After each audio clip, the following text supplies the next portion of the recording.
Hello, everyone. Once again here, Facebook Live. My name is Mark Stark. I'm the CEO of Berkshire Hathaway Home Services, operating in California, Arizona, and Nevada. And today we are going to talk about our topic, maintenance versus crucial objectives. Now, you probably don't use those specific terms.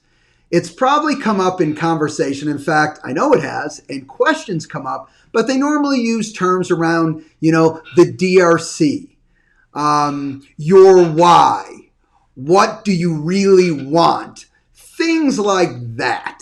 And so we're going to break this down of, do I need maintenance? Do I need crucial objectives? And how do these work together? Well, let's jump right in and talk about it. First of all, let me let you know up front, you need both.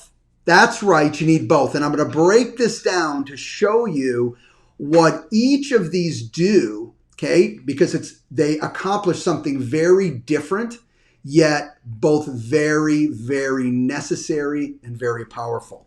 So let's start off with maintenance. To help you really understand this idea of maintenance, what am I even talking about when I talk about maintenance? All right, well, these are the consistent lead measure activities that you do. Remember, lead measures are the actual actions that you do moving your business, your overall life forward. So think about that. What type of maintenance actions do you do on an ongoing basis? Probably the easiest example is working out. You don't work out one time. Most people aren't in it for the Olympics, or you're not doing something where you're competing. So what are you really doing over time working out? Well, maintenance.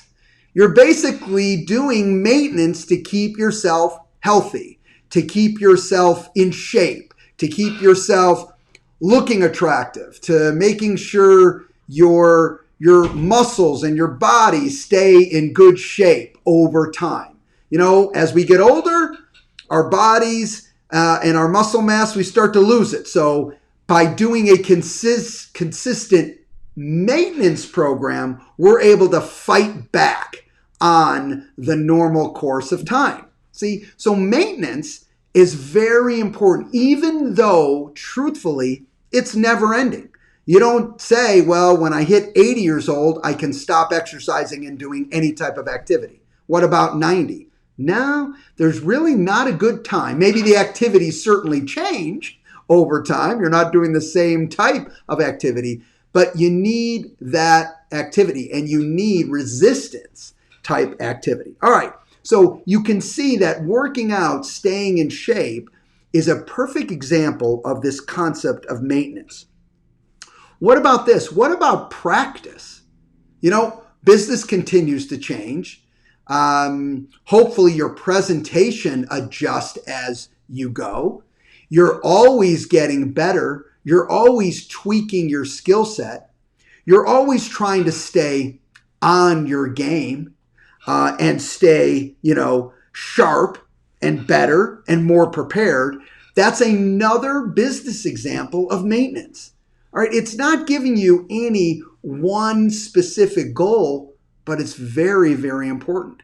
Look, for anyone out there who does a phenomenal listing presentation, do you ever see how well you do when you haven't done one for a while? It doesn't even have to be very long. Let's say you haven't done one for 30 days, and then you jump right back into it. Do you ever have some of those presentations that you go, whoo, where was I? My God, that was not a great presentation. I was off my game. Well, guess what?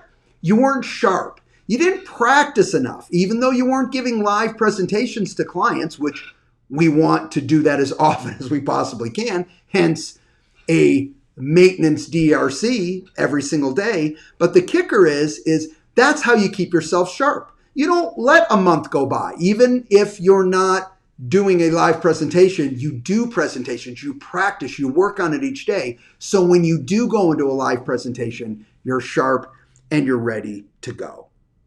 And, last but certainly not least is maintenance each day provides you an opportunity to feel accomplishment, to feel satisfaction.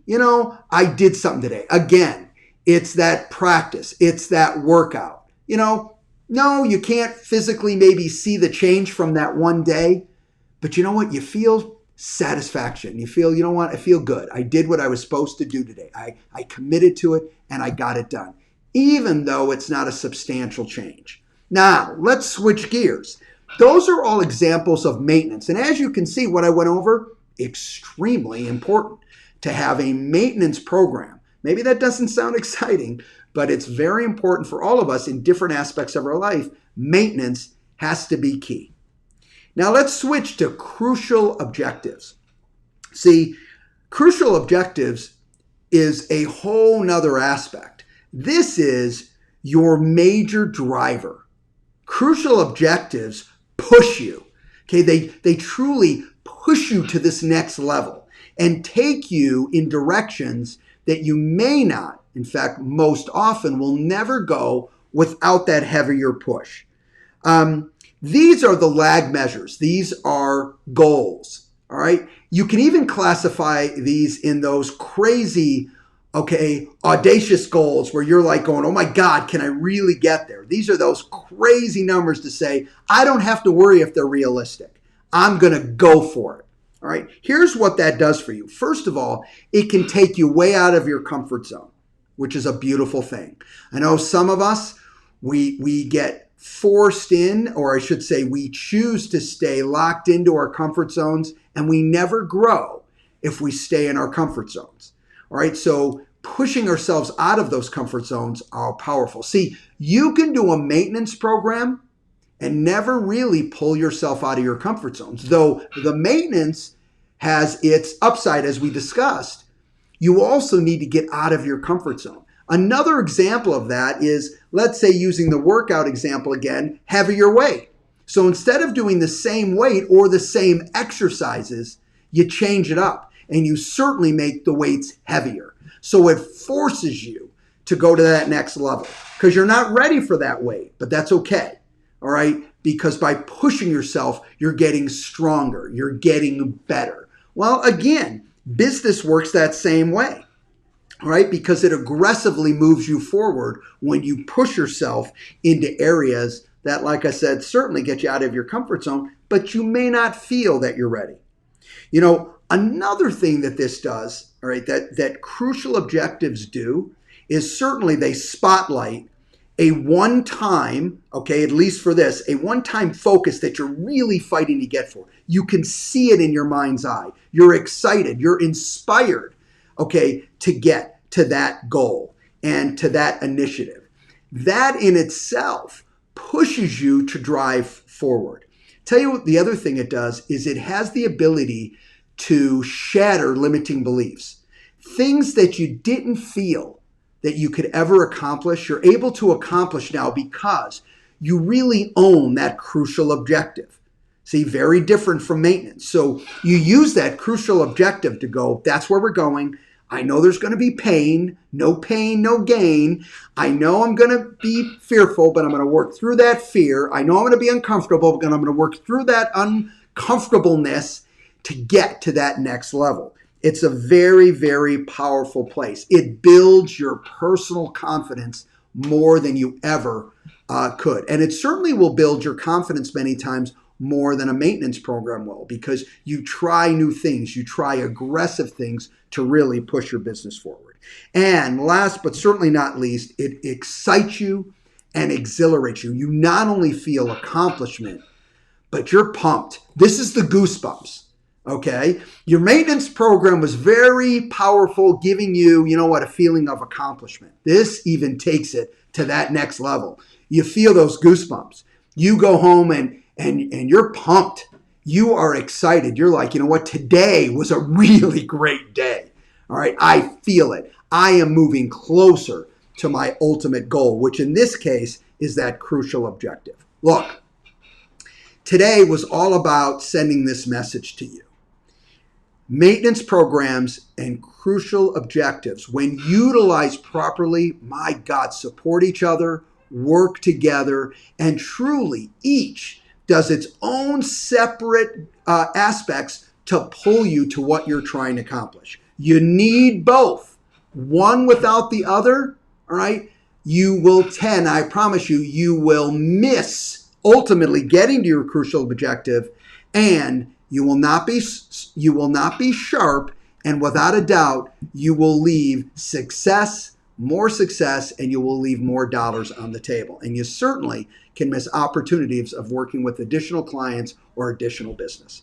I hope today was valuable for you. If you found it valuable, please like the information, share the information, and if you haven't already so far and you're watching this, follow. Would love to. I will continue sharing information that I hope you find valuable. Now, one change. Next week, I will not be here. Normally I'm here every week, but I will not be here next week. I am traveling, and I'm going to a very special event next week, and that is Vince Lacey's Explosion event that will be held in Omaha. So for those of you who are watching and you're going, I will see you there. If not, we will bring back some great intel that hopefully I can share on Facebook Live with you, and I absolutely will. And I hope everyone has a great week, and we will see you not next week, but the following Tuesday.